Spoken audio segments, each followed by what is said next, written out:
Finally, the Avatar The Last Airbender and Star Wars crossover we've been waiting for.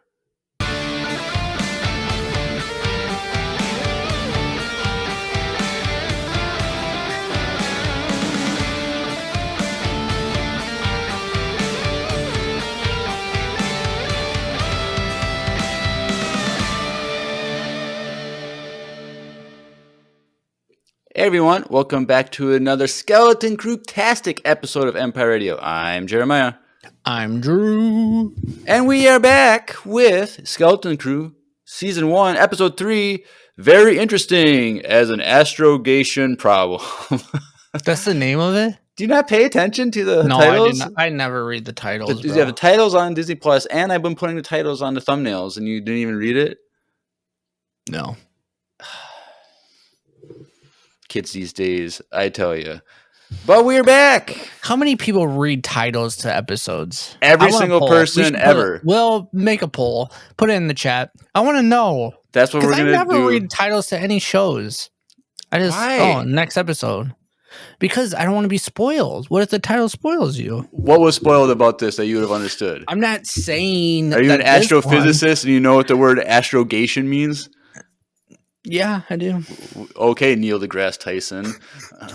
That's all. That's going to be we never do any Spotify Q&A anymore because they don't have that. So now we can, but we always can do polls. So I'll be the poll. Yes. Do you read episode titles when you watch? Or is Andrew just lazy and crazy? Don't answer that, chat. But it's funny that we mentioned that people don't do Q&A anymore because we still have the comment section. If you're on Spotify, you can still comment on all episodes. And we did actually get some comments. 2 comments, actually. Oh, good ones? Well, just comments that are good or bad in this thing. But Morgan McKenzie said, I always look forward to your episode breakdowns. I love the first episode. I was pleasantly surprised. And then something that I can't believe that we missed last week that came to light this episode. Jonathan says, I thought it was obvious that Captain is Jude Law's character. They mutinied and threw him in the brig. Yeah. Why did we not? We've been doing this for years. Yeah. And we never thought that the guy at the beginning was. And you specifically said during the breakdown, oh, I wonder what they could have his face covered forever for whatever reason and blah, blah, blah. Like, who is he? It's because we didn't watch it back to back. Like, I know a lot of these people watched both episodes that night, right? So because there's a day separation between, it just didn't click. But as soon as this episode dropped, this one, it was super obvious. Oh, clearly he's a captain. And then they say captain. Captain Silvo. But yeah, so many names. He has John Nana Wood is his name that he tells the kids. But he's also Captain Silvo. Get Crimson. What was his name? Crimson Jack. What other names is he gonna have? Every episode he's gonna have a new name. Probably. So that's kind of funny. But yes, we might as well jump in. So whose turn is it to go first? I think it's mine. All right. What were your overall thoughts of this episode? I liked it. I thought it was fun. I really enjoyed it. I thought his character is super interesting. Clearly he is a Force user, not a Jedi. Do we think he's a Force user? Well, they may be doing that stuff. Well, the girls didn't believe him. I don't know. There's something going on. I think maybe. I don't know. Maybe they said he was a Force user and all this stuff, but maybe that was to throw us off too. I don't know. So I really enjoyed his character a lot. As in he's a scoundrel. He's actually not really a good guy. And then I think obviously probably throughout this season he'll become a good guy potentially, but I don't know. I enjoyed it though. I thought it was really fun. There's a lot of cool stuff in it. I just was hoping that mystery person, we saw the owl cat thing in the trailer, But I was hoping so much that would have been like someone we knew. I don't know if we're gonna get any. If we get someone we know, it's gonna be Hondo. But I don't think we're gonna see anyone else. I was like, maybe it's Hondo, and then he said her, and I was like, maybe who knows maps very well throughout the galaxy. And at that point, granted, I didn't know that he wasn't a Jedi. At that point, I thought he was a what's it called? I thought he was a Jedi, not a pirate, like captain. So like when he was talking about like, oh, I know someone that can help us out who knows a lot about maps and stuff, and I'm close to or whatever. I was like, oh, is it Ahsoka? Like, are we gonna see Ahsoka? Why would it be Ahsoka? Why not? She knows a lot about maps in the galaxy, and if he was a Jedi, no, she doesn't. She's just a regular person. She travels all the time. Well, yeah, but she's not an expert, like a contact for a pirate. But at that time, I didn't know he was a pirate. That's what I'm saying. When he first announced that he knows someone to go to, my first thought was, okay, timeline, Mandalorian, Ahsoka timeline. 2, like if this is before Ahsoka's show, she could be out there and about doing stuff. If he's a rogue Jedi that got caught by these pirates and he's a good guy, then his contact could potentially be Ahsoka. And then like that's very quickly, like the next scene got debunked instantly for me. But I was like, oh, are we going to get Ahsoka? And I was like, oh, I'm glad I'm not doing a watch party for this. That's one of the worst predictions I've ever heard. True. It would have been more likely to be Dex than it would have been Ahsoka. Dex? Why is that? Because Obi-Wan goes to Dex. Like, of all the darts in all the galaxy, tell me what this is. Like, maybe he knows. Dex is probably dead, dude. He opened up a diner on a random moon, and he has an observatory underground. And he said her. Well, I know, but yeah, I don't know. I thought it was cool. I think we're gonna get some characters though. There's no way we're not getting Hondo in this show. Well, someone in Discord mentioned that they saw Hondo's ship in this episode, like at the pirate base. Port? But I wouldn't be able to recognize his ship. I know he has the flying saucer during Clone Wars, like, but I didn't see that. That would have been obvious, but I would have known what. He had a different ship in Rebels, though. I'm pretty sure. I don't know. Didn't he? I don't think he had a ship in Rebels. I don't know. I don't remember. Because he was like, kind of basically on his own. He had an Ugnaught, and that was it. Like, he didn't have anything back then during Rebels. So I don't think he really has any resources now, unless since Rebels he's gained traction. Technically, well, I guess that's later. At some point, he runs the port at Galaxy's Edge. Black Spire. Yeah. But that's during the sequel trilogy era, so that's still another 30 25-ish years, depending on how this episode fits in the timeline. But also, yeah, dude, the whole thing about their planet is going to be super cool. Like, this concept, I just want to say this out. The concept of a planet that was hidden from the war, hidden from everyone, no one knows, like, that concept of the story that they're creating right now, I think it's amazing. I think it's really dope. I don't care if people hate it, like, or think it's stupid. Like, I think it's super cool to, like, have this planet that literally missed the war completely. Like, they didn't even know of a war at all. And, like, it's so cool. I think it's really dope. Like, I'm super excited for this. And they mentioned the Old Republic. Like, I wish Andrew was actually watching this because he would love this show, dude. You know that he hasn't started watching? I don't think he's watched any of it yet. He would have already, dude, you know he would have blew us up if he had. No, he wouldn't. He never does. He did with the other show? Because he was on our show for like multiple episodes for that. But he normally doesn't make comments in the Discord about episodes. Like, I don't know. I don't think he's watched. I don't even think he has Disney Plus right now. Well, I need him for Christmas Day, so hopefully. Anything else for your initial thoughts? That's it. I really like this episode. Like, once they like got on the moon, like for some reason I was just super engaged. Like, what is going on? And then they were in the observatory thing, and this Kim chick is like super interesting, and it reminded me of. So at the beginning, I said the Avatar: Last Airbender and Star Wars crossover. It reminded me of like the owl that had that was in that underground like library thing in the desert.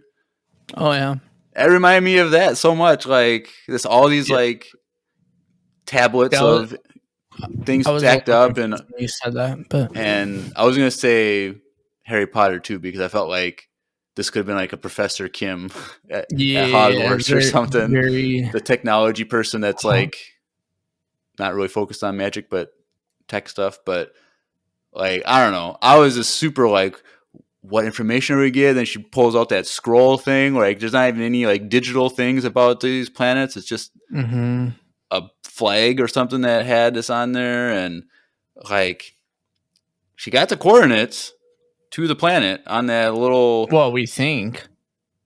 Yeah, because she got to use those symbols from Fern's I know, thing. but like, is it actually gonna land them there? Yeah, I think they got it, or at least like a system where there's like. I think it's in the system. I don't know if they actually got there yet. Well, it's the same thing. Like, same thing.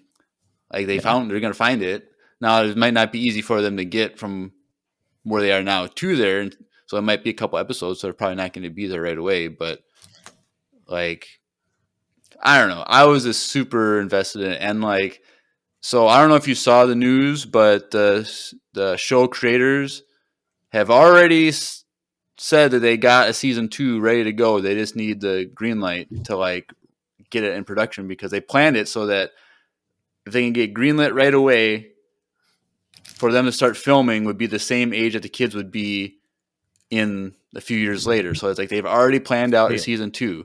So I think it's probably just going to be each individually a standalone story. But like this episode really set up that the 4 kids are going to make a great team. Neil's going to be the pilot. KB is going to be the navigator. Fern is going to be a captain / gunner, and Wim is going to be a gunner. And like I think it would be a cool crew to have. I don't know if you feel like this, Jeremiah. I think Wim is the weakest character of all of them, in my opinion. He is, but he's also the heart that's pushing everyone forward. He's the most optimistic. Yeah. KB and Fern don't want to be there. They think this is stupid. Like they don't want to do these adventures. They don't want to go on. They just want to go home. Oh sure, yes, he has. Neil is just adventure. Neil is just having fun, even though he's scared. But Wim is the only one that's like actually likes the adventure, wants to be on this adventure, doesn't want to go home. He's pushing. He's the most optimistic. Was like, he's a Jedi guy. Just believe him. He moves stuff. Blah blah blah. Like he's the most optimistic, and so like, sure he has this. He pushes. He's like he adds. Like I would say he doesn't add as much to the story as like Fern or KB. Like this episode, it was KB's episode kind of like she was kind of like the highlight of the episode for like. Well, the chat's like, at least he's brave. I mean, yes, I feel like he's brave. I just don't think, like, his character, they almost make him like, okay, that's like my only complaint so far, is I feel like they make his character, especially this episode, they made him like look stupid. What do you mean? Like his comments, they like treated him like a little kid. Like some of the things he was doing. Like what? So it kind of just bothered me. He was barely in the show this episode. Like he was just there. Like I think maybe that's what it was. But no, like some of the comments he made, and then like when the gunner came down, he was like super happy to get in there. Like he wasn't like hesitant about shooting at people. Like because he's on an adventure. He's like having fun. Yeah. Like that's the whole point. Like of his character. No, I get it. I just think he's the weakest character out of all of them. Because he was excited to be a gunner? No, because he was supposed to be the leader and he's not. Yeah, because Fern is the leader. She called captain. Yeah. So he's submitting to his captain, and he's not taking. Yeah. He's just, I don't know. I guess disagree. I think this episode wasn't his focal point. The first two were, but this was KB's episode. And I think KB is going to have a greater role moving forward, especially with the comments from her mothers, that she has a medical condition. So I think that's going to like play into how something's going to happen. And I feel like, I wonder what it is. I don't know. I wonder if it has to do with her headpiece. That her headpiece is her monitor. That I like her character a lot. I also really like the their droid is dope. Yeah. SK. He's SM-33. Yeah, he's dope. But yes, this episode I was super. By the end, I was like on the edge of my seat, like what's going to happen, and I was kind of disappointed that it wasn't Carson Teva in the X-wing thing. I know, me too. But they said that they were like sector patrols, so obviously X-wings have their own sectors, and Carson. I know. I just assumed when I saw two ships, I was like assuming that we would know who it was, and I'm like, oh, I don't know the dude. Like, clearly he's probably one of the directors, or like. Well, he's just I think it says there's 2 pilots for each sector. Yeah, I'm saying him as a person is probably like the director of this episode, I assume. That guy. The actor? Yeah. Why would you assume that? Because all of them have been directors of episodes. Every single one of them. Except for the Asian dude. He's the only one that has not, he was hired to do that role. But besides that, it was always been people that were directing the episodes. Like for the Mandalorian show, at least. What do you mean? You got Dave Filoni as one of the pilots one time. That was okay. You got another director that was a pilot one time. That was Deborah Cho. Yeah, Deborah Cho. But then, and then there was a guy that was also one of the directors. The black guy. Yeah. So I'm saying like that guy is probably not actually like an actor. He's probably some. But he's never directed any episodes though. This dude. The Asian guy, Carson Teva, has never directed an episode. No, I said besides him. He was just a fanboy that wanted to be in Star Wars, and they let him be in Star Wars. Oh, I thought you said you assumed that he directed this episode. I'm assuming that this guy that just came out of the cockpit is probably a director or something. We were talking about Carson Teva, and then you said no, he was probably not Carson Teva. Okay. I was saying he's the only one. I'm assuming this guy is. I was just hoping for Carson Teva or Dave Filoni or someone that we recognize. But I'm assuming this guy is probably someone that we're supposed to recognize, but we don't. Yeah, you know what I mean? I don't know. Chat, look up the pilot. Who is he? Is he the director or one of the producers or anything from this show? This episode? But yeah, and so I'm assuming if there is a season 2, we're going to be introduced to Kim again via KB. I don't think we're going to see Kim again this episode or this season. No, I don't think so either. But it was definitely a foreshadow of what they think, what they're hoping is going to be approved for a second season. So I don't know. I think it's just she's just a cool character that can find any planet in the galaxy for anyone. So that's cool.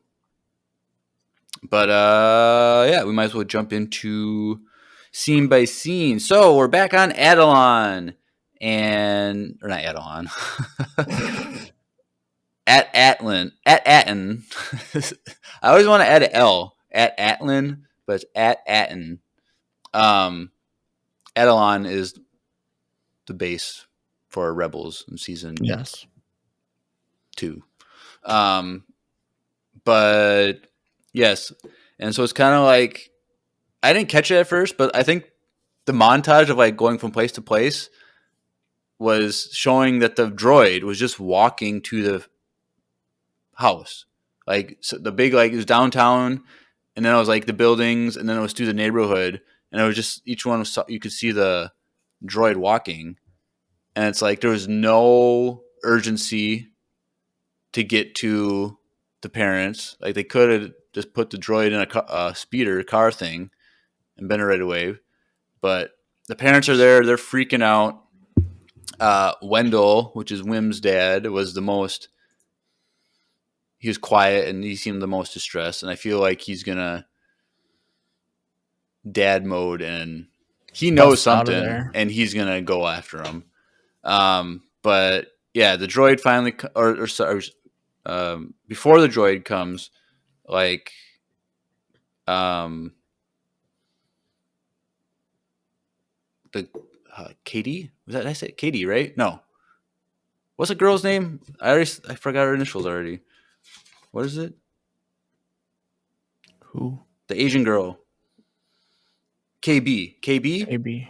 Yeah. That I was just saying it earlier. I can't even remember what the. I'm pretty sure. Chat. Yes, KB. I was saying. KB. We had a whole conversation about her. I know. That's why I was like confused for a sec. But KB, she has two mothers, and they're freaking out. Like they can't her like medical device or tracker or whatever. They couldn't find. And so that's worried. And they're like, well, she has a medical issue that she needs to be attended to. So I think that's going to come back later. I feel like they wouldn't mention that if they're not going to do it again, Or it could just be, parents freak out. That too. Could just be like, she didn't take her Adderall today and she's going to go crazy.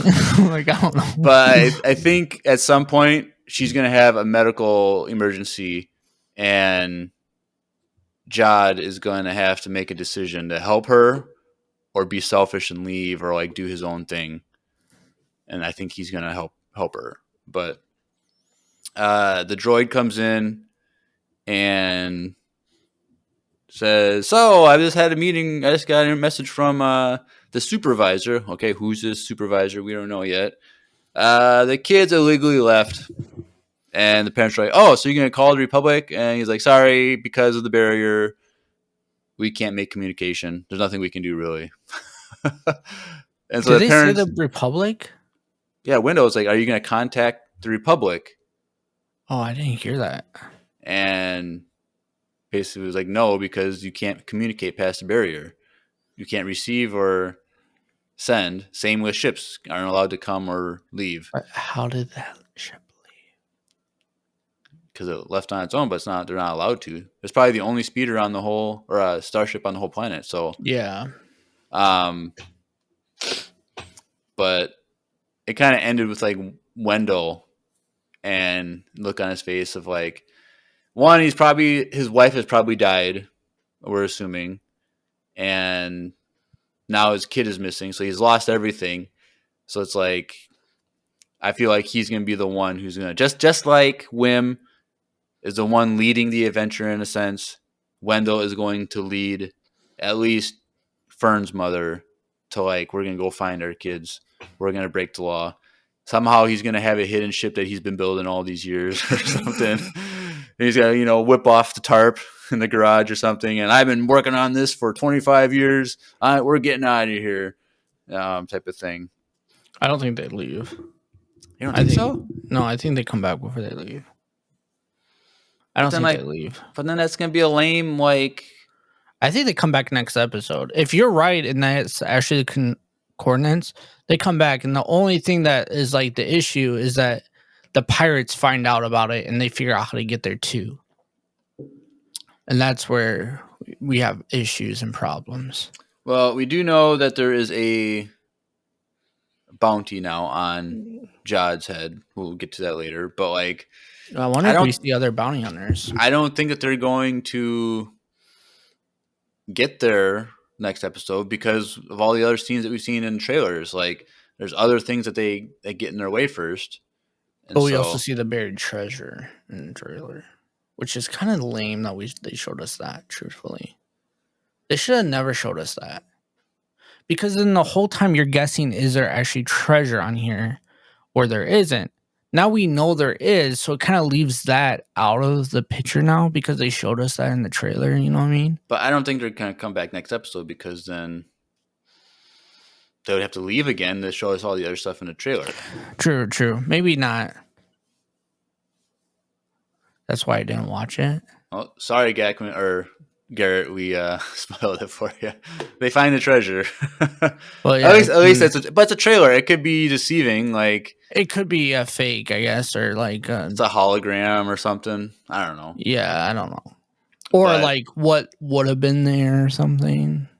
But it's just or like story, someone's like background story. But I just don't think that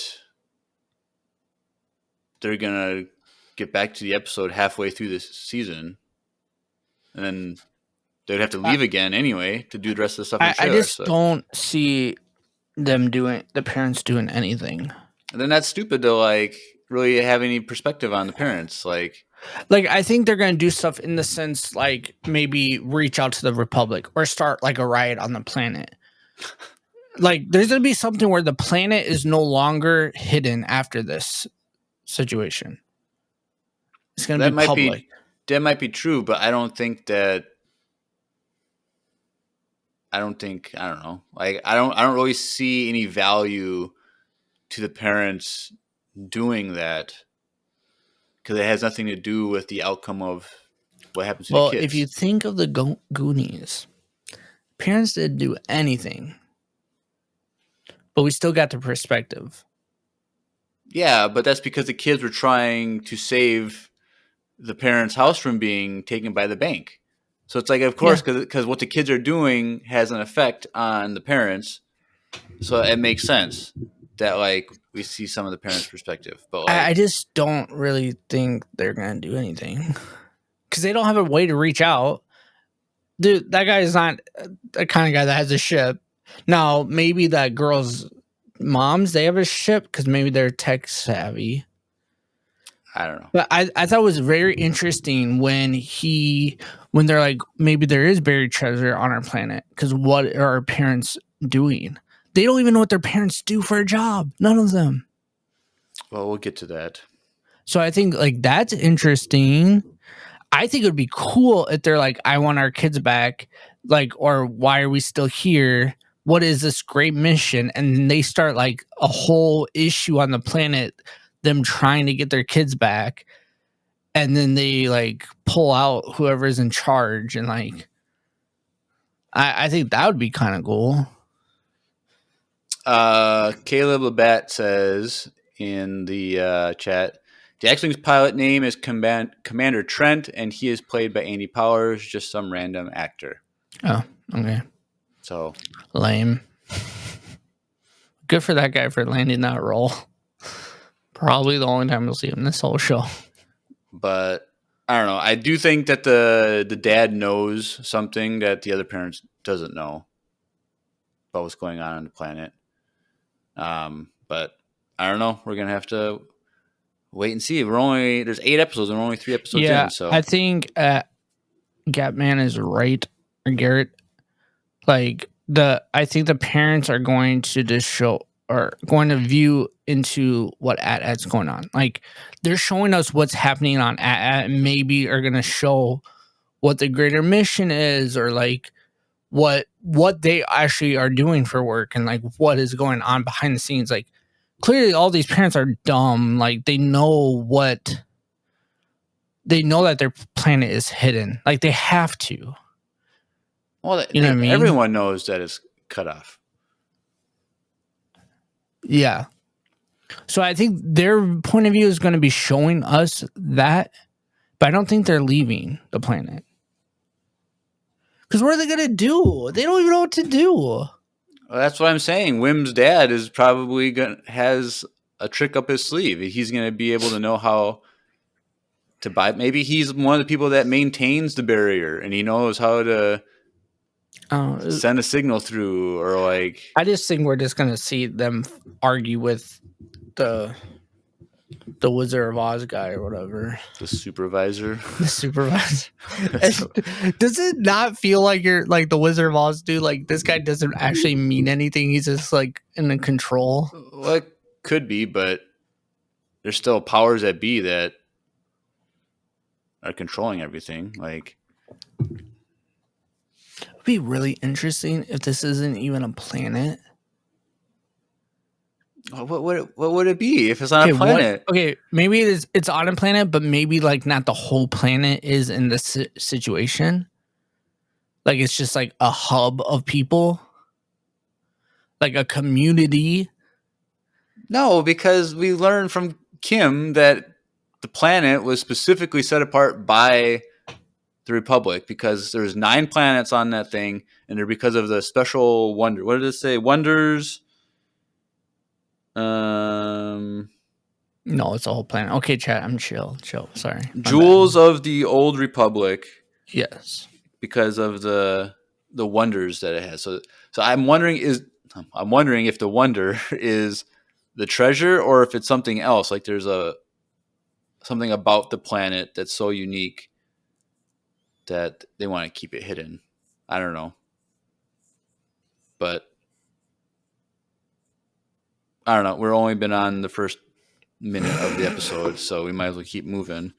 But yes, go back to the pirate base, and they're out of the prison cell. They're sneaking around.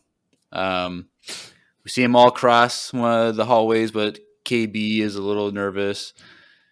Jod uses the force in quotation marks and makes a sound at the end of the thing.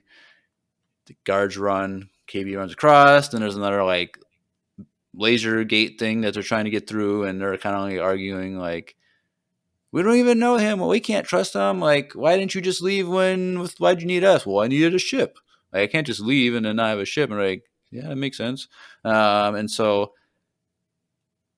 basically he just needs a ride, and the kids are the ride. So it's kind of funny that,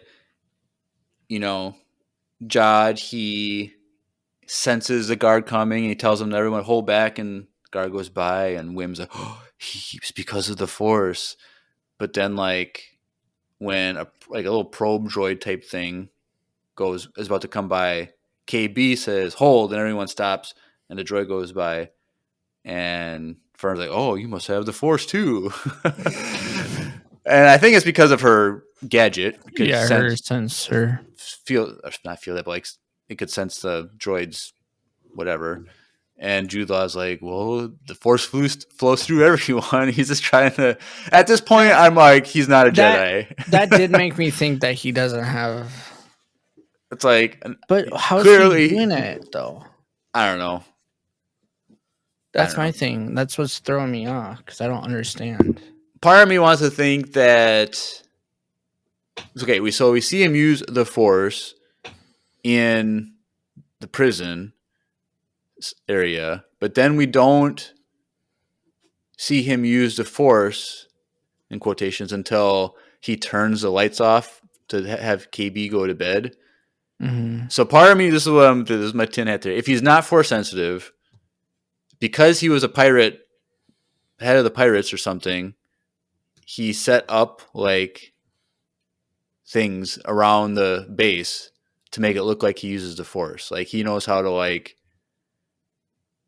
not like traps, but like deception things to make it look like he uses force. And when he turns the lights off, he could have had it on like a timer, and he just moved his finger right when he knew he was about to go or something. I don't know. Something's a little fishy with. It's a little fishy. I understand that's a little fishy, but I don't think he's a Jedi. Oh yeah, he said he's not a Jedi, but he could be force sensitive. I mean, it's Disney Star Wars. Everyone's force sensitive. So. It's not true at all. Just because Broom Kid used the force, you think Disney's trying to push this whole everyone's force sensitive nonsense.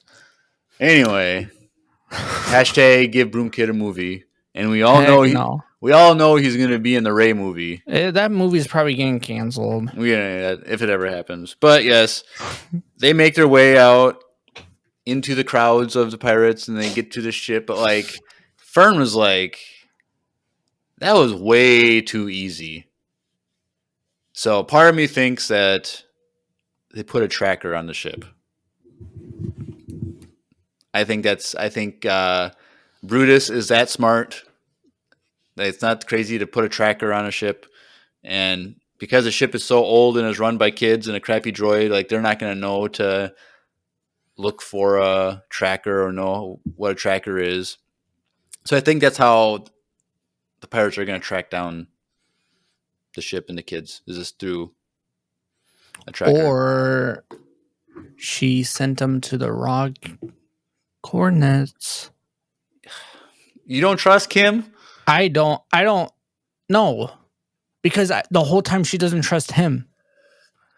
So because he's a scoundrel. He's a liar. He's a habitual liar. Why? But the thing is, why? And she's working with the New Republic, so obviously she's on good terms with the New Republic. I know that she's. I don't. It's okay.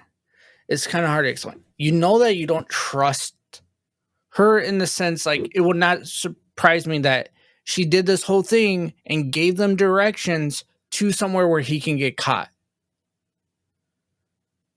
Like, why would she print out direction if the whole time she knows that she doesn't like this dude? It makes me think that her directions are pushing them towards the New Republic or to a place. But Jod makes a comment when he's trying to convince him to at the end to let him on the ship so they can escape. He's like, those pilots are not going to bring you back to your home planet. But I believe Kim cares about the kids to get them back to the planet because she knows. I think she would agree with Jod that the X-Wings are not going to allow those kids to get to Etten. Called them because she didn't know.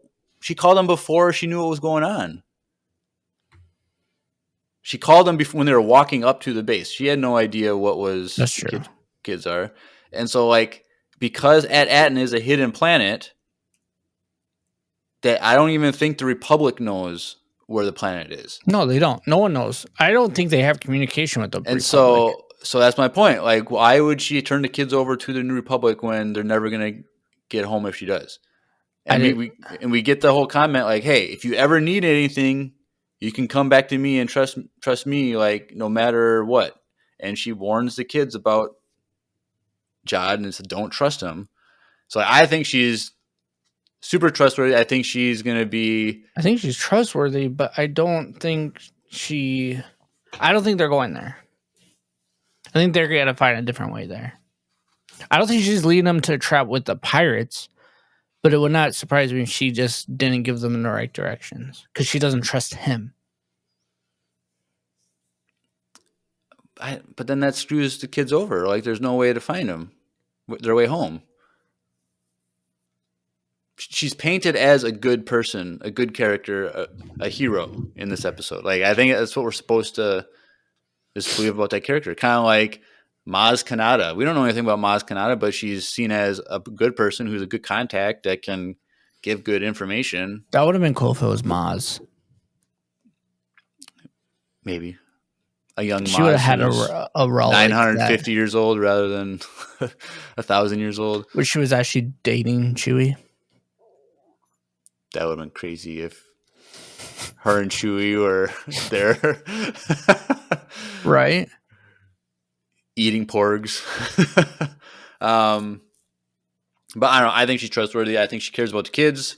And so I think she sent them to I think it's to the correct system. I don't think, she can get to the correct planet.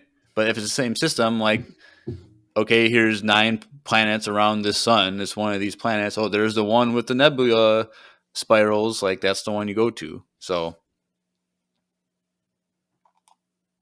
yeah, I don't know. So,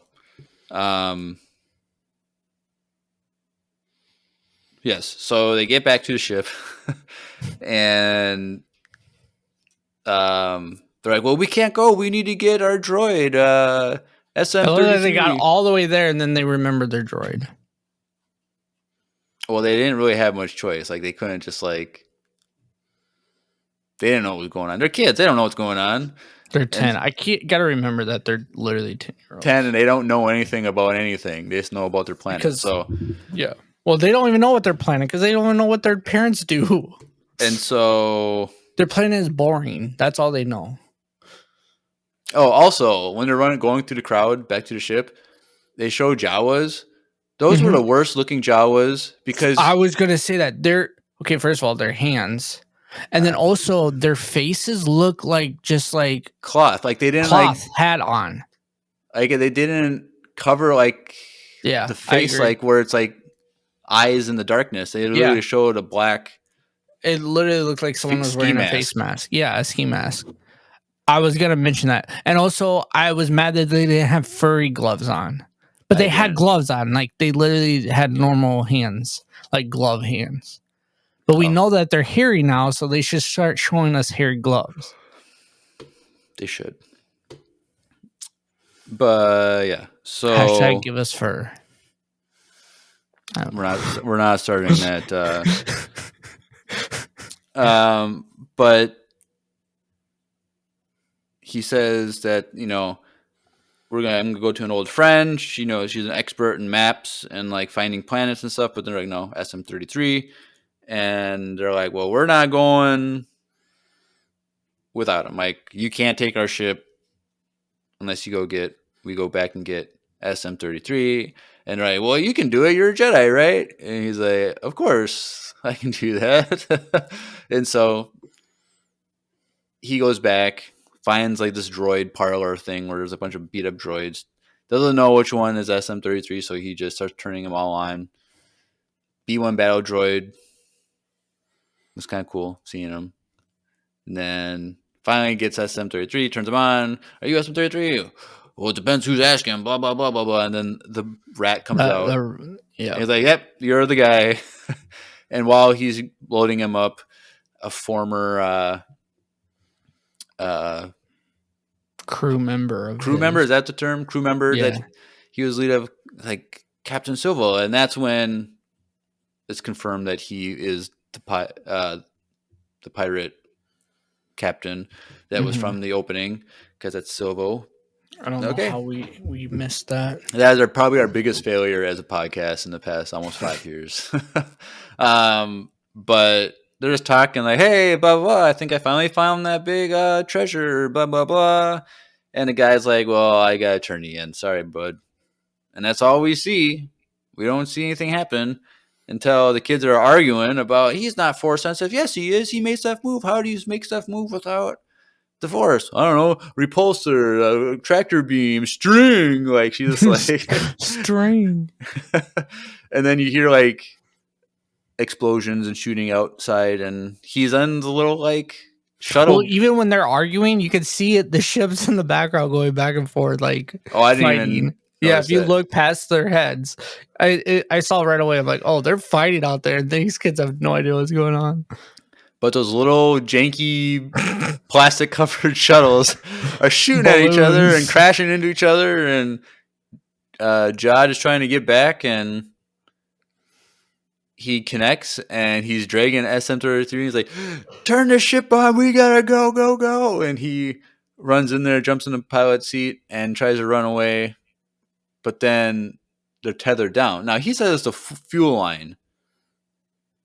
And he's like, well, that's a strong fuel. I don't think it was a fuel line. I think it was just like a tether. No, it's a fuel line. I don't think it was, because it was connected to that little buoy thing.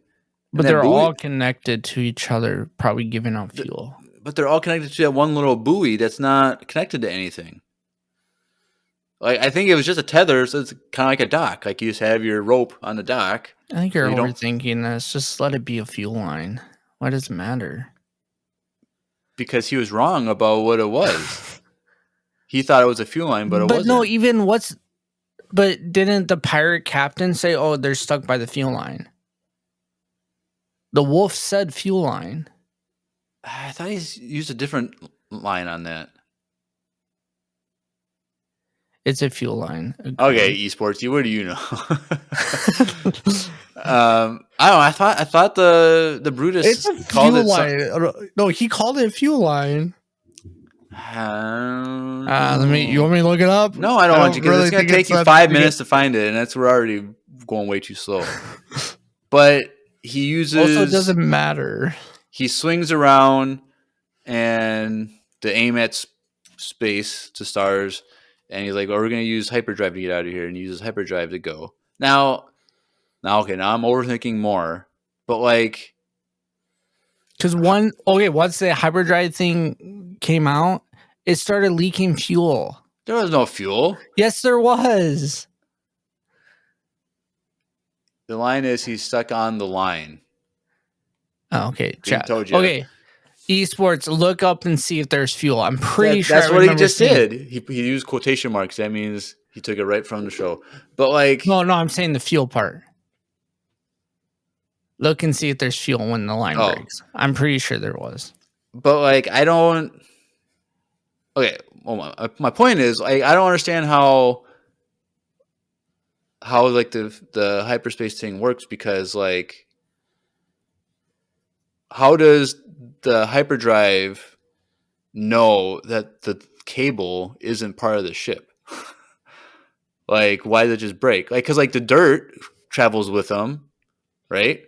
Because every time they leave, it leaves dirt, but then when they stop, there's still dirt on it that's coming off. So it's like, why is a fuel line that's connected to it not pulled with it in hyperspace, but the dirt? They said that we'd see the line again when they're on the moon. See what? I think there's part of the line, the fuel line, that's with them. Oh, maybe. But I'm like, why wouldn't it just? Because the pressure probably broke it at some point, but it's like, like in teleportation, you grab onto your friend and you teleport with that person. Okay, but it's not teleportation though, isn't it? Just speed? I'm not saying it's teleportation. I'm saying it's like that, where if you're connected to something, it should go with you. It seems like it's all one. Okay, well, the thing about it, if you have a rope tied to the back of your car and you drive your car, that's different though. Snaps. Why is it different? Because the hyperdrive takes what it is connected to the hyperdrive into hyperspace. But if there's pressure pulling against it, if the entire rock is connected to that fuel line, it's not going to have enough. Now, to your point, if it was trying to go into hyperspace, like why wasn't the ship pulled in half, essentially? But the line breaks. But it made me think that when they shot the line and then they went off. No, because you see the shot miss and go into space. Oh. I also think we're wasting a lot of time. Gakman says, interesting topic for a cantina discussion. How do hyperdrives work? Well, half the time they don't work in Star Wars, so that's a whole other discussion. No, that's only if Han Solo is using it. And then Eastward says, however the scriptwriter wants it to, that's how it works. Yeah, exactly. So I think we're thinking way too much on this streak on this show. Like, this is Jeremiah's thought process when he watches shows. You guys. That is true. Like, he would literally probably pause this and like, if I could physics work. Of all the questions I would ask Dave Filoni sitting down with him, it'd be this question. He would literally walk away from Jeremiah. I can't answer these questions. It's Star Wars. But eSports' comments about however the scriptwriter wants it to work, like that's a Timothy Zahn answer. Yeah. Oh God. I try to warn you, bro. He's the most political. You said he was awkward. You didn't say anything about he's not going to answer questions. You could even ask him anything. He stumped you like pretty quick. He didn't stump me. He shot me down really quick. Moving on. Yeah. They turn SM-33 on. He's like, we got an intruder on the ship. He's like, no, he's good. He's good. He saved us. He's fine. He's a Jedi. A Jedi? Like, really? He didn't believe him right away. And Jod is there. He's making some blue oatmeal jello thing. And he's just sitting there eating the whole bowl. Just like, it's like literally like a minute long thing of the camera just on him eating while the kids are staring at him because they're starving. And you're just talking and he's like, oh, there's more if you guys want it. And all the kids just run over and start taking it, which is kind of funny. But Jod, he starts looking around the ship, just inspecting everything, seeing what's there. He finds the the old captain that's stuck in the wall with a sword, and he pulls the sword out and takes the sword, and SM-33 finds him, and what are you looking for? Oh, I found this. This is what I'm looking for, and he's just kind of talking. SM doesn't trust him. He's like, "Are the kids really from Atten?" And he's like, "I can tell you one thing for sure. They're from somewhere." Now, I was watching someone on YouTube. It might have been at this point, or maybe a little bit earlier somewhere. But like, he's like, they're talking about Atten, and he's like, "I can't say I remember where Atten is," meaning that he does know where it is. He's just not allowed to say it is where it is. So it's in his programming. So, because the thing is, he was on Atten in that ship, so he's been there. Time. So, like, he knows. Can't they track where the ship came from? No, they already. Fern already asked that. Can't you just look at where we came from in the from the hyperdrive memory? And he's like, no, that's not how it works. How's that not how that works? I'm pretty sure they've done that before in Star Wars. Not that I can remember. Oh. Because they never have to. Everyone has working navigation systems. Like, they don't have to. Oh, the ship is too old. Okay. He says that's his head canon. Yeah, I like that. I'll go with that. So, like, he knows where it is. He's just not allowed to say, which is interesting because. But if that girl says, "I'm your captain," this is why I don't think they're going. I think they have to find a different way. I think the directions was wrong. I think they're not going there. And I think it comes down to it. And she's like, "I'm your captain. Tell me how to get to Atten." And he directs them back there. That's my theory. Okay. Maybe not. We'll see. But after they're talking, SM and Jod, it goes to the kids. They're talking about, "Oh, do you think there's really treasure on the planet? Like, what is it? Like, what? And they're like, "We don't even know what our parents do. Like, yeah. What if? And I think it was Neil says, like, what if the great work has to do with the treasure?" And that's when the girls are like, "You got a good point there. And like, what do your parents actually do?" And like, "Well, my parents are analysts." "Well, what are they analyzing?" And they're like, "I don't know." Like, what are they analyzing? So it's like something is going on the planet, and I'm excited to see how it all plays out. And like it is, like we said, like, what do the parents actually know? Like, are they just following and trusting in the supervisor, kind of like the supervisor's like a god to them, or a king or something that they're just blindly following and trusting to lead them because they have peace. They're not. There's no conflict. There's no war. Like, they're happy. Like, the supervisor is providing this for us. They didn't even know there was a war. Right. And so, like... But then they find out they've been lied to this entire time. Yep, and that's when... And they start a riot. And that's when Wim's dad uses his education to break through and rescue his kids. Build a cyber ship. A cyber ship? What does that even mean? It's a starship. I think he already has one that he has hidden away. There's no way, dude. This guy doesn't even have time to take care of his kid.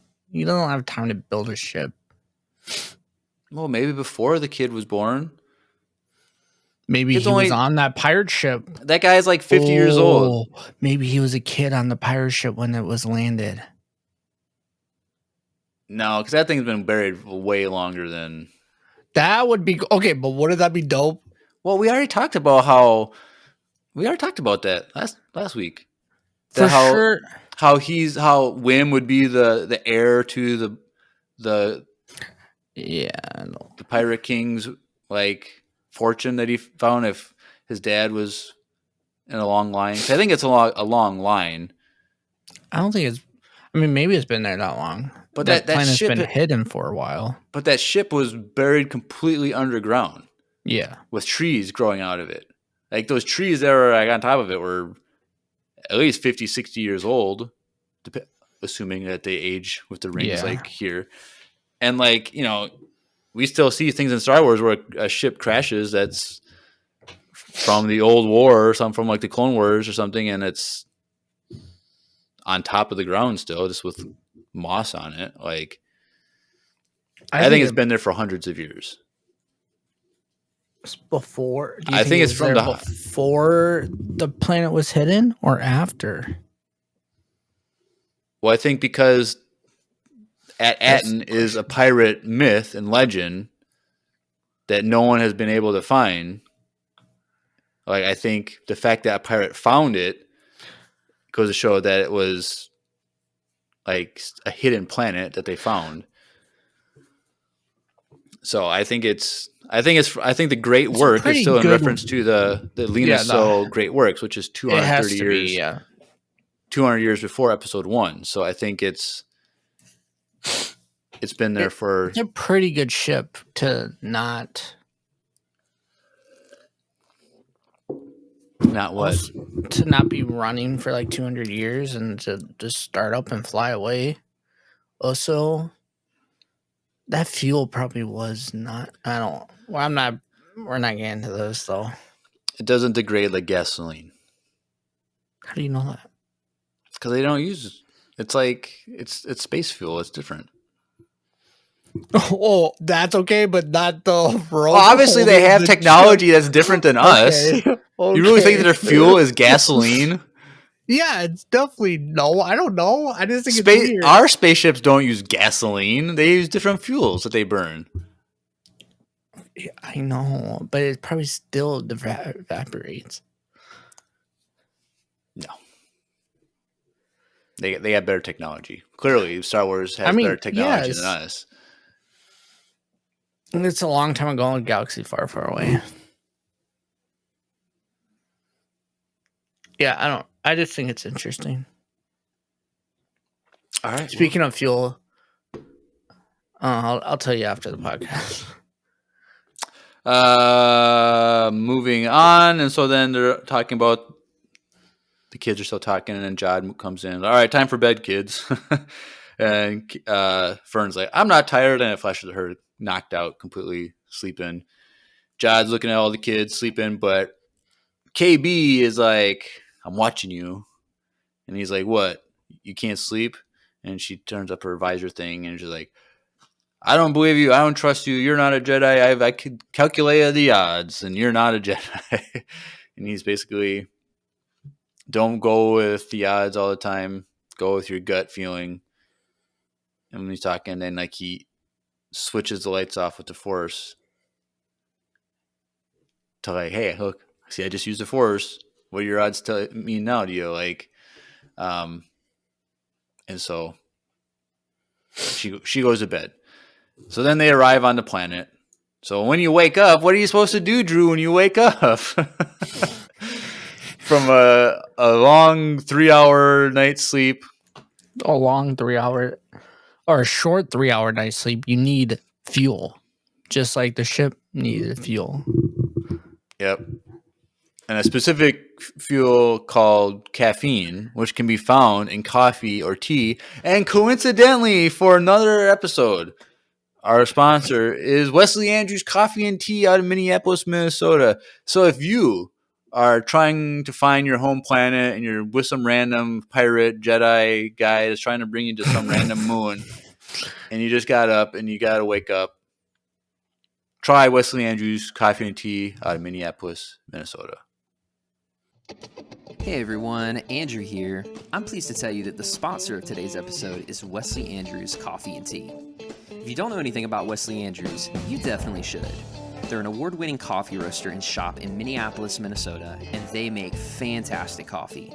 The awesome thing is that whether you live in the Twin Cities or not, you can get their coffee beans delivered straight to your door by ordering them online. They even have a subscription service that ensures you never run out of amazing coffee.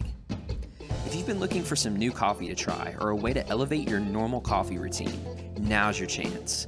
Head over to wesleyandrews.cc, use the code EMPIRERADIO, that's with a capital E and a capital R with no space at checkout, to get 15% off your first purchase of any bags of coffee or a coffee subscription. I can't think of a better deal. Get 15% off some great coffee, support a small business, and support your favorite Star Wars podcast. In the words of Emperor Palpatine, do it.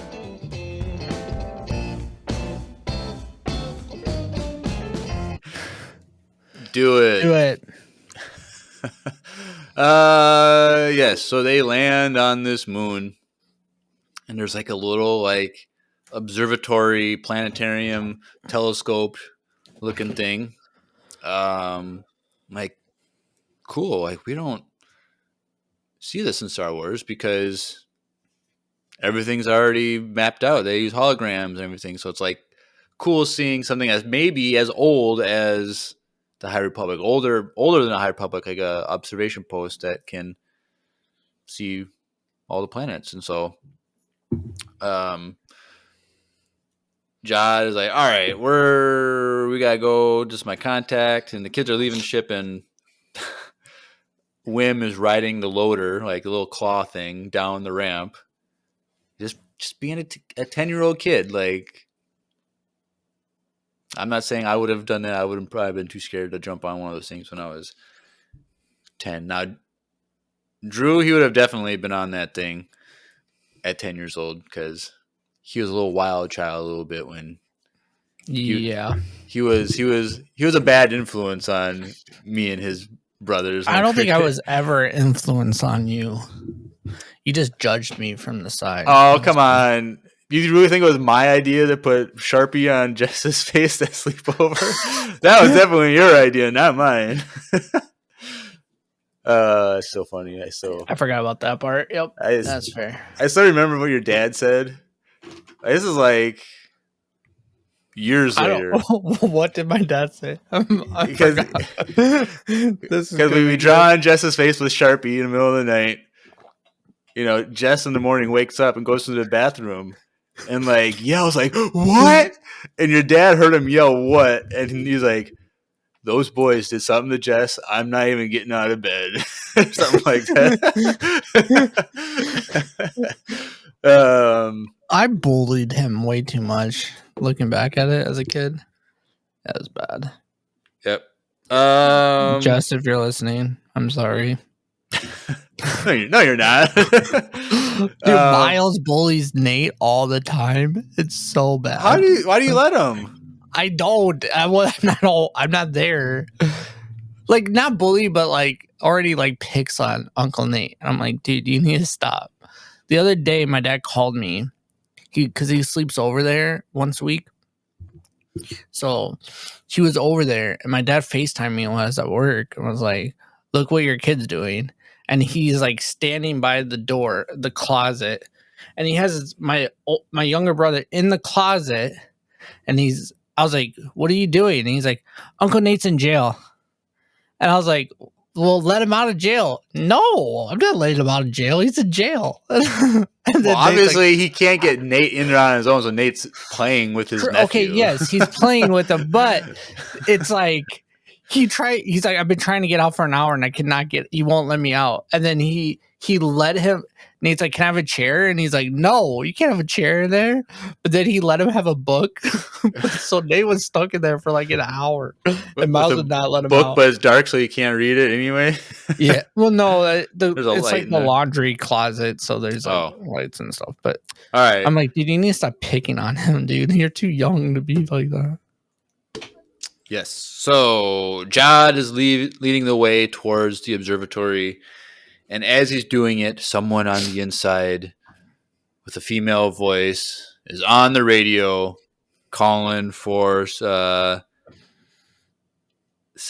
help from Sector Patrol and says, he's here, get here right away, to arrest him. So I think it's something like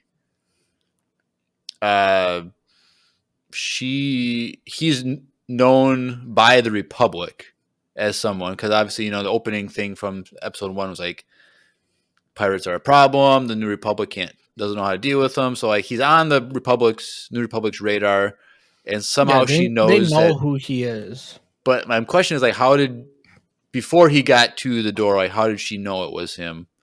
Because kind of far away, but somehow she was able to scan them or whatever. So they're on their way. That makes more sense than a court. Okay.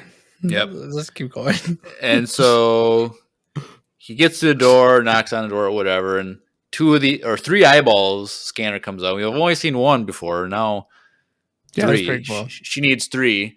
I don't know. Well, it's like an owl. Because owls can see from like every angle. Like they can move like their head and stuff. So she's probably, if she's viewing, she wants those angles. Possibly. We'll go with that. I think that's cool. And she's like, why would I want to help you? Why would you be here? I'm like, I'm sorry. I screwed you over last time, blah, blah, blah. Oh, and he also warned the kids she's going to stab us. Potentially stab them in the back. Stab us in the back? Why would you do that? And not literally. Like, like, he's like, you guys. I like that part because it shows you how, like, innocent the kids are. Innocent they are. They don't even know that phrase. Like, how are they not? Yeah. Well, because their planet is... They're Amish in the galaxy. Let's put it like that. Yeah, but the Amish still go into cities. They probably still know the term stab them in the back. Yeah, and they all go through Rumspringa when they're like 16, and they go experience the real world, and then like they can choose to go into the real world for life or go back to the Amish. So. There is like that reality show too. There's like a reality show based on that. Yeah, I think there's a couple Amish shows. If you're Amish out there listening, you're either on your Rumspringa right now, or you've left, or you're secretly hiding in the barn listening. Kudos to you. That's pretty dope. Come to Star Wars Celebration 2026 and meet us. We can take some pictures with some Amish people. I think I would probably go back. Like, if I was in Rumspringa, I probably would go back to that life. Like, I would probably not stay in the reality. No, you wouldn't. Yeah, because like they're like no coffee, no entertainment of any coffee? kind. I don't think Amish people drink coffee. Yeah, they do. I think they don't consume caffeine. No, I'm pretty sure they do because. Chat. Well, let us know. For sure, Mennonites. This is so Mennonites. That's a separate thing. Chat, let us know. Do Amish drink coffee? All right, moving on. Yeah, let's go. This is such a. We have a lot of tangents. Look at all Will. We have a lot of tangents tonight, but yeah. So he's like, I told myself I would never return. There wasn't something special to tell you or come with you or whatever, and. She's like, oh, are all 4 of those your kids? Blah, blah, blah, blah, blah. Like, no. Yes, they can. Oh, okay. Yeah, they can. Of course they can. Look it up. Caleb's on his Rumspringa. He's the Amish person. Yeah, it's Caleb. I knew it. With that name? I'm only saying that because my middle name's Caleb. So that is true. But she finally lets him in. Fine. She's like, all right, come on in. I'll see what I can do to help you. And you go in, and it looks like there's stacks of books everywhere, but it's not books. They're like data pad type things, hard drives, floppy disks type things. And the telescope thing rotates, and it's the owl character. And so we see the owl character from the trailer and like the posters and stuff. I'm like, who is this person? And I thought it was a droid in the trailer. Really? Yeah, like some sort of droid. Oh, I never thought that was just a bird guy. Or no, it's cool. It's a really, really cool creature. And so Kim, she's on the telescope, and when we see her, I'm like, oh, cool, she's a bird, and this is who it is. And she swoops down, they're talking, and reveals that the kids are from Atten, and she's like, everything stops, and she's just like, really? This can't, wow. And she flies away and to go get something. I'm like, oh, cool. She has a data pad. She has a disc that she can just bring. Here's the coordinates right here. Nope. She comes back with a paper cloth thing and all rolled up. And we were like, "Oh, you got a map?" And she's like, "Nope, not a map. It's just like a poster of the 9 planets on it, and these were purposely hidden by the Republic. They were the jewels of the old Republic, is what she calls them, and they were all destroyed except for at Aten. So that's the last one. Now, it would have been cool if like they were all still around and like season 2 was the kids finding all these planets. Well, dude, let's be real. They're not all destroyed. Season 2 is finding one of the planets. I think that'd be really cool. Like every episode, season 2, that's what they're doing.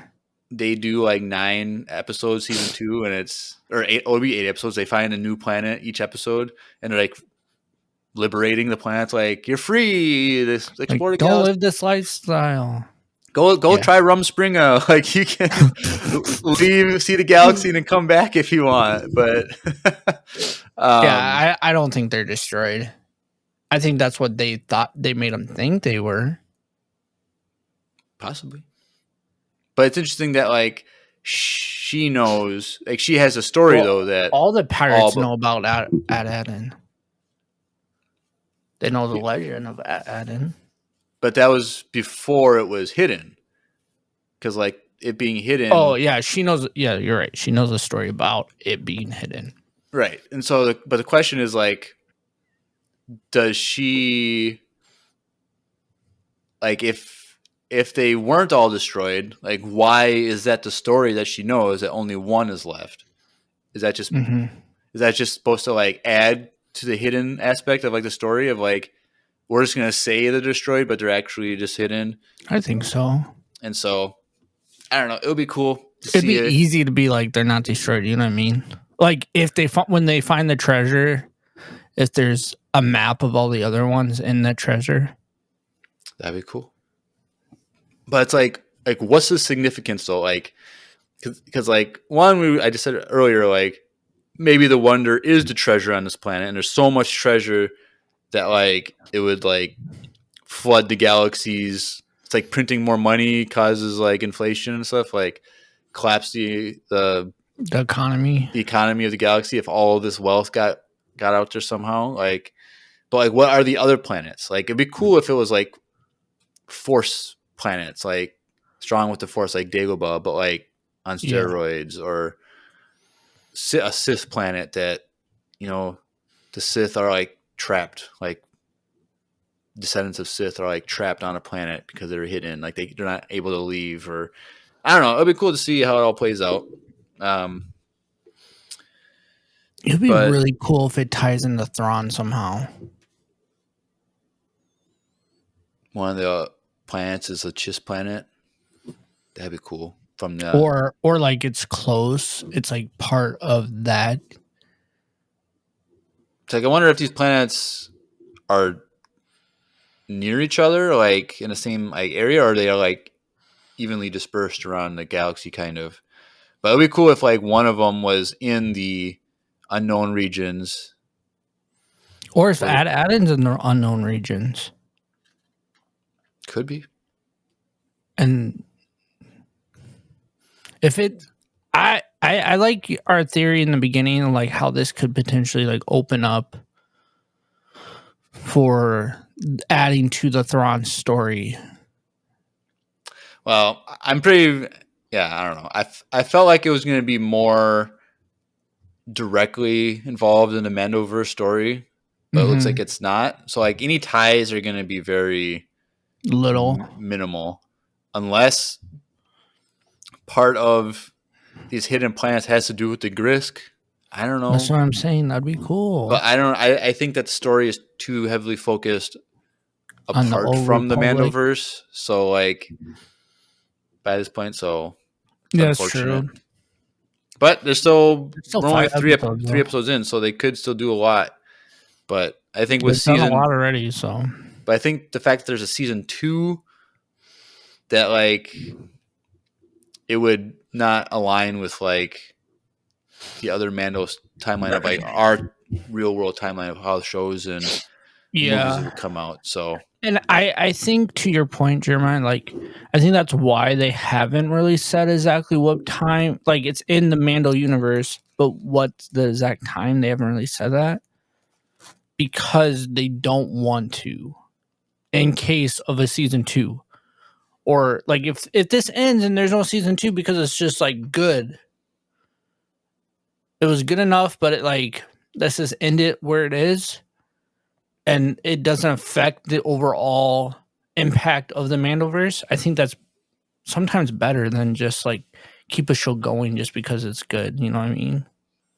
Right. Like there's some shows that you kind of wish it just ended right away, because after that, it's never good. You know what I mean? Like there's so many shows like that. So. Right. It might be one of those things where it's like it was really good, but like let's just keep it at that. Right. So.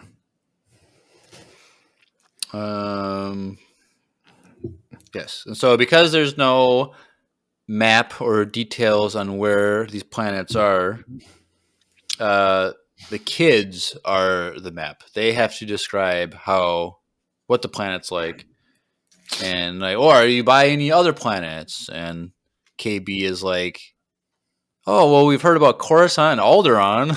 And she turns her head, oh, you didn't hear about the war. What war? That's a long story to go over. Let's not get into that story. What war? Both wars. Yep.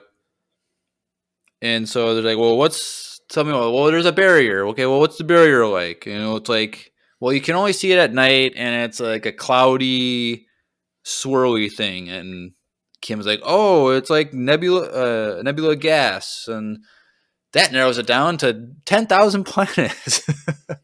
Because they were surprised when she said 1,000 planets earlier. And there's 1,000 planets? And she's like, there's a lot more than that, honey. Like, blah, blah, blah. And then now there's 10,000. And Fern is upset. Like, this is not going to work. There's no way we're going to be able to do this. And KB's like, we've already eliminated 99.9%. Like, we're making good progress. Like, and looking she's at the right. odds. Like, if you think of it like that, she's not wrong. Right. And so she's like, wants to like storm off. And as she tries to storm off, she has her symbol, her patch symbol on her backpack that her mom gave her for being the head of the class. Oh, and I didn't catch this from like the first episode or ever. But Fern, with her school jacket, she puts it inside out. She's kind of like the Fresh Prince of Bel-Air with his private school jacket, like the cool inside color.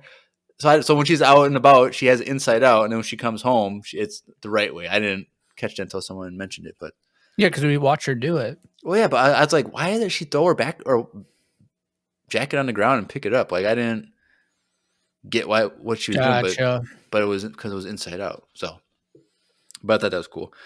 But yeah, so she's like looking at these symbols, and she says, "Oh, there's Palmarish numerals on here from the Proto Republic." Actually, so she says Proto Republic, which is that even long before the High Republic? I think that's before the High Republic that we know of. Because the High Republic, Phase 2, which is 150 years before Phases 1 and 3, would bring it 350 years before Episode 1, and it's still considered a Republic then. So it's even further back than that. And, it's on a paper... Like 500 years ago. Or maybe even more, because it's on a paper canvas thing about those planets. So it's like... It's probably as old as Yoda. Or older, maybe. What if she's like, the only person that would be old enough to remember this was Yoda, but he's gone, and then it gets connected to Maz Kanata because she's, I think, older than Yoda. So like Maz would be the old, because she's 1,000 years old during the sequel trilogy, and Yoda was 900 years old when he died. So true. So she's like 70 years older than Yoda. Jeremiah, Star Wars math. Something like, yep, Star Wars math. And so she takes that symbol and she breaks it all these different things. And we're not told how she incorporates that into her computer algorithms. But as she's doing it, she makes a comment like, "Oh, we're almost there." And Jad's like, "Cool." And she's like, "Oh, but it's gonna take a lot more time to go." Like she kind of like diverts the conversation. Like she was too excited to say she almost found it. Mm-hmm. And he sees that she goes from she's like, "We're almost there," to like, "Oh, but it's gonna take a while." And he starts questioning her, and then he reaches for the volume on her device and turns it up, and it's the X-Wings are there. And so he's mad, obviously. And who'd you call? Blah, blah, blah, blah. Ghostbusters. They were about to bust something. But so he wants to shoot her, and she's like, "You're not going to shoot me in front of the kids." So she flies away, and he tries to shoot her, but doesn't. And then she crashes into him, and he throws her across the room. I felt so bad for the owl. Then the thing topples on top of her. I'm like, no! So he starts running. The kids are running, and KB looks back to go help her, and she's like, "Hey, you can trust me. Don't trust him. He probably said, to trust your gut. Don't believe him. Use your mind. Find the truth of who he is. If you ever need help, anytime, come to me." Call me. So that's why I think she's a good person. No, I think she's a good person. I think she's just trying to capture him. And so he grabs this, like, is this a yellow card with holes? It's like a yellow card with holes punched into it. So it's like some old school way of like coordinates. It's how they used to do it in the old days, I guess, with that ship, of like how to like a manual card. It's not digital. It's not analog. It's floppy disk. But it's like it's straight up floppy disk. It's just like the light goes through the holes and it imprints on a nav computer. I don't know. Like it's like not even. It's not any technology. It's just a card with holes in it. So they're running to the ship. And what I didn't understand is like the X-Wings fly over the thing. They shine on the kids. You can see the kids and Jad running to the ship, and when the X-Wings go over them, but then like they're like flying away around trying to find the ship and kids when they literally just flew over them and the ship. They couldn't find it. It was kind of, I didn't really like that. And so whatever. So he's trying to get on the ship, and the girls stop him. Talking about Jad trying to get on the ship. No, you gotta tell us what's going on. Blah blah blah. Like, what are your intentions? What's the truth? And he's about to push through the girls, and Fern is like 3-3, and he comes yeah, Cap, got some problems with the Jedi or whatever he said. And he has something in his hand. We don't know what it is till a minute later. And they're arguing, and tell us the truth. And I'm surprised we got this, in quotes, emotional breakdown from him so early in the show of like, I'm just like you. I'm all lost and I'm all alone. And he's like trying to like, I don't know. Sway them. I feel like he's kind of like Han Solo in that Han Solo has this facade on being tough and like a big guy, but on the inside, he's a softie. I think the same with Jad. He just puts on that hard exterior for some reason, which we don't really get. Hopefully, we get a backstory with him somehow. Well, I think it's because he was a captain for so long. But deep down, he's actually probably a good guy. Yep. And he's like, and they're like, "Are you even a Jedi?" And he's basically like, "Yeah, I'm not a Jedi." Well, I never said it was. I never said I was. Which he's not wrong. He never said it. They're like, "All right." He's like, I will get you home. Like, I will do this. Maybe I'll get a reward, but we got to go now. Like, we got to go. Those X-Wings, they're not going to get you home. They don't care about that.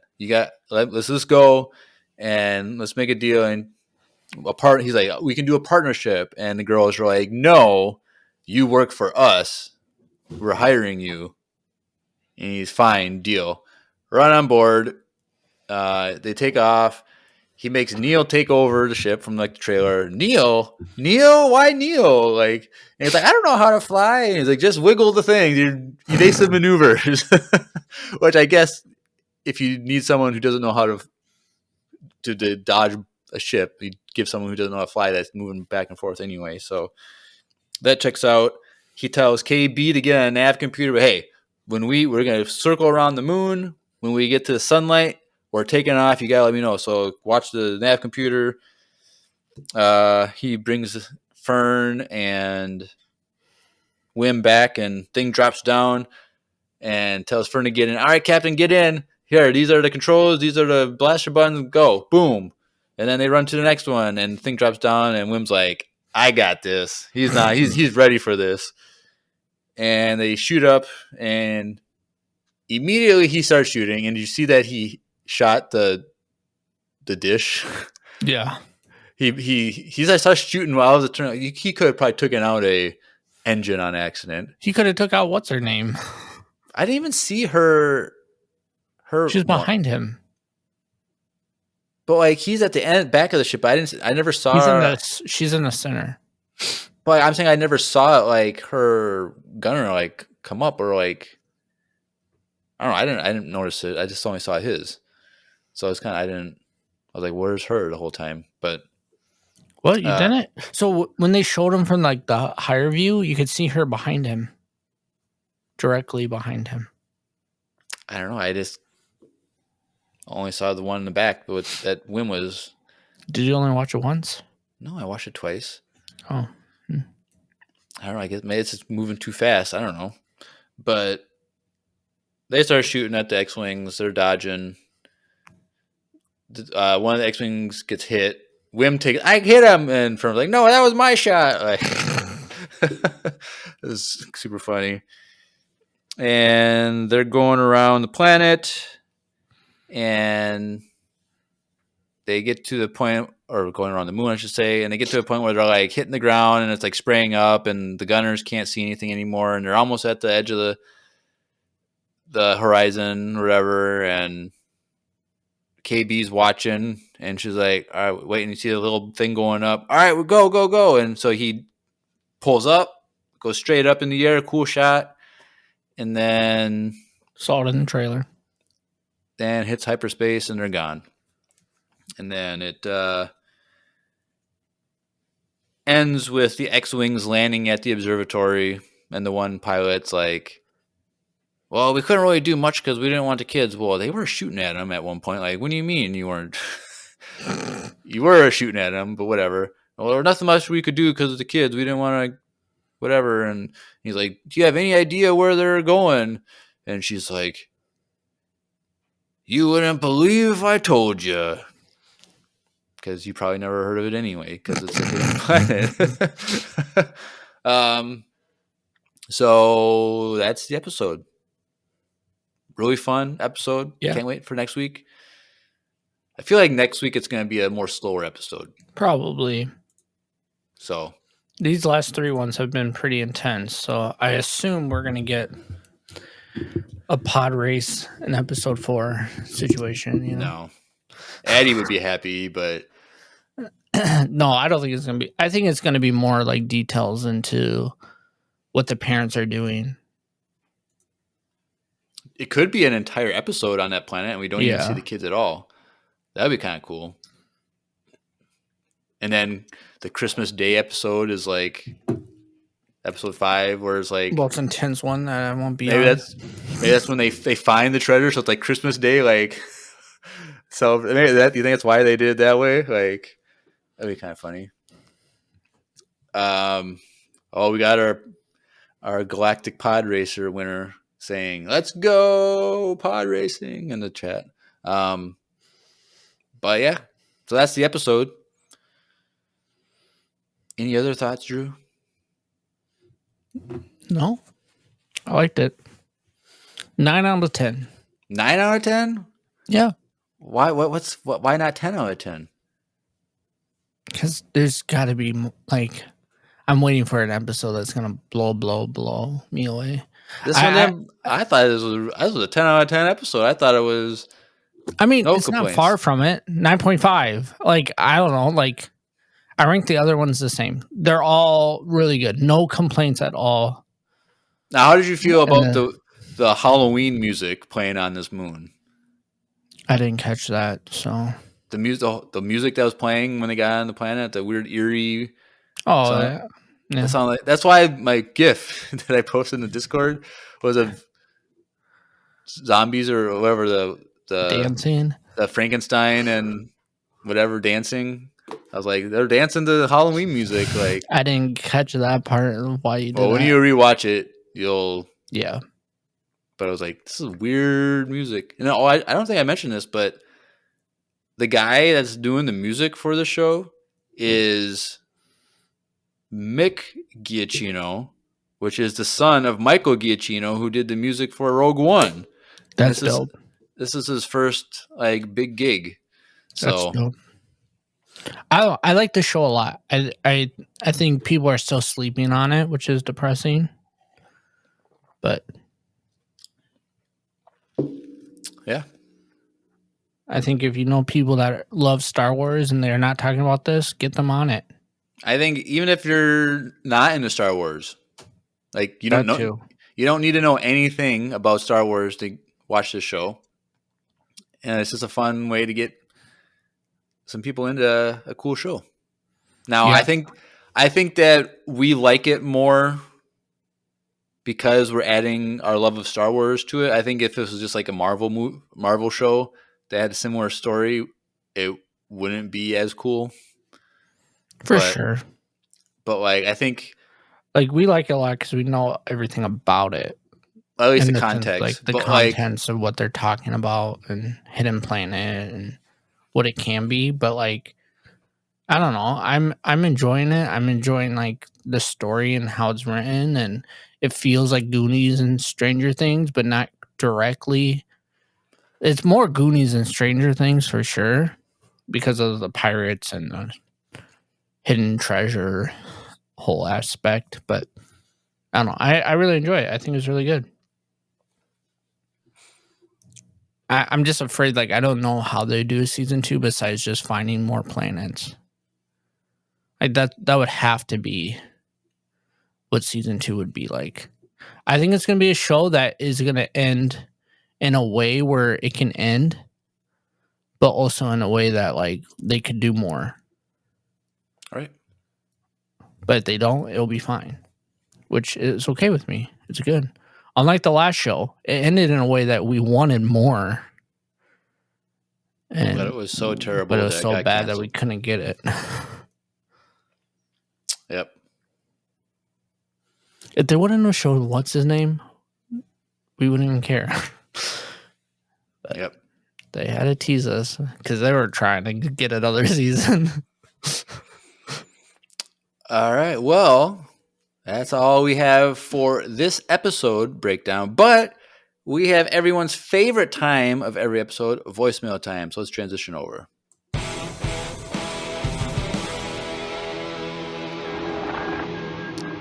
It's voicemail time.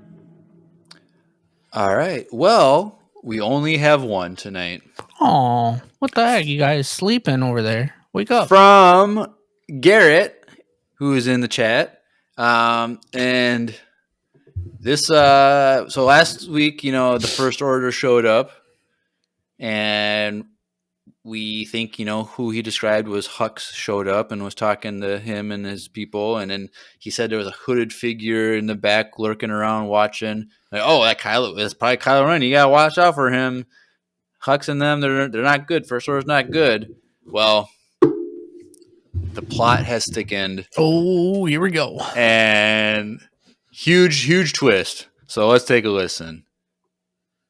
Hey, Empire Radio, it's Garrett. I don't know what you guys are talking about. The First Order is awesome. I met the hooded figure I mentioned for my last transmission. Turns out it's a girl. She seems to be around my age, and she talks with a slight accent I'm not really familiar with. She told me how she felt something in me when we were at the compound, and that she had the same thing. Oh, also, she had a really cool lightsaber that flipped into a double-bladed saber, and it was red, which is really cool because I thought they were all the same color turquoise like mine. She also told me that I was really strong in the Force and she could help teach me how to use it. I'm really excited to learn more about the Force. I just hope my crew back home is doing okay. Speaking of crew, after watching the first 2 episodes of Skeleton Crew, I'm really enjoying the acting. I have to keep reminding myself and my dad that the 10-year-olds are in fact 10 years old and are acting basically how most 10-year-olds would. I also have a theory. Not sure if it was revealed in the 3rd episode or not, but I think the pirate captain at the beginning was Jude Law's character. My dad also thought that as soon as he saw and heard the pirate captain. This would explain why he's in the brig and here in general. I also felt that he definitely doesn't have the greatest intentions based on the small scene we got with him. I know he's definitely not going to be a perfect goody two-shoes here to save the day hero, but obviously something is going to happen down the line that shows us who he really is. All right, thank you, Garrett, and thanks for reiterating that we're the only 2 people in the whole world that did not make that connection that Jude Law's character was the pirate captain. Thanks for rubbing that in, bro. But yes, you're right. Plot thickens, and Darth Ray is Darkside Ray is in charge of the First Order, and so this is like Star Wars What If now, because we get that little like crazy Force vision of Darkside Ray in Episode 9 with the folded double-ended lightsaber, and don't forget about Lego Rebuild the Galaxy. That too. Go watch Rebuild the Galaxy Lego and our breakdowns for that if you haven't already. But yeah, and it sounds like Garrett is going to become her Padawan or disciple or something. So, Garrett, don't believe her. You're a good guy. You've been freeing slaves and helping people and rescuing people for months and months and months now. Don't get deceived by this. Don't go down a path that no one else can follow. Yeah. Like we can't see that happen to you. Don't let the dark side turn you. Don't let them get to you. Yep. You know, who knows? And if this is what if territory, maybe Kylo Ren is good and he's going to come and you have to choose between both of them. That would be pretty cool. But I don't know. Either way, I think I'm excited to see how we get to it. What's going to happen? Garrett will figure it out, though. I believe in him. He gets a smiley face with the tongue sticking out. I can't. Yeah. I'm like, uh-oh, what does that mean? Yeah, he must have something up his sleeve. Yep. Well. What? Anything else? No. Only one voicemail. Only one voicemail. Gotta step it up for next week. Let us know what your thoughts, what the parents are going to do. That's the biggest question. What are the parents? Are they actually, does Homeboy have a ship in some little cave somewhere? Or are they just going to figure out who this dude is who's in charge of this planet and keeping it disconnected from the rest of the galaxy? Let us know. What was our poll question again? I forgot already. Chat, help us out. I'll also have to listen to it when I edit because I'll put it in on Spotify. But yes, let us know your thoughts in the comments on Spotify or on YouTube. And also, if you're on Spotify, do the poll question, whatever that was. Or on YouTube too. Or on YouTube too. Let us know what you think. But if you want to send in a voicemail, we only got one. We're still going strong. We're getting close to 4 straight years with at least one voicemail a week. But if you want to help keep that streak alive, go in the description below. The links at co/Empire Radio. Links below too. Click that landing page for everything Empire Radio, and one of those links is to leave a voicemail. Super easy. The website we use, just push record and then send. You don't have to sign up or anything. It's super easy. And as long as it's family friendly, we will play it on air. But while you're there looking for the voicemail link, follow us on Instagram, Facebook, subscribe to us on YouTube and Twitch. We do live streams on Twitch for every episode. Unless Drew's not here, then we do a live stream in the Discord. Go follow us on the Discord as well. Yeah, join the Discord. Yep, there's a Discord that we have a lot of fun. People have been talking about Skeleton Crew. We got a whole tab for Skeleton Crew, and a lot going on in there. It's always fun to get new people to chime in on conversations. What else? There's a fan email if you want to email us about anything. And then also a link for needlesslynerdy.com, which is an entertainment network that we're probably go check that out as well for more nerdy content. I think that's everything. Yeah. Anything else, Drew? No. Next week will be fun. See you guys then. Yep. All right. Well, you've been listening to another Skeleton Crew-tastic episode of Empire Radio. I'm Jeremiah. I'm Drew. And may the Force be with you. Always.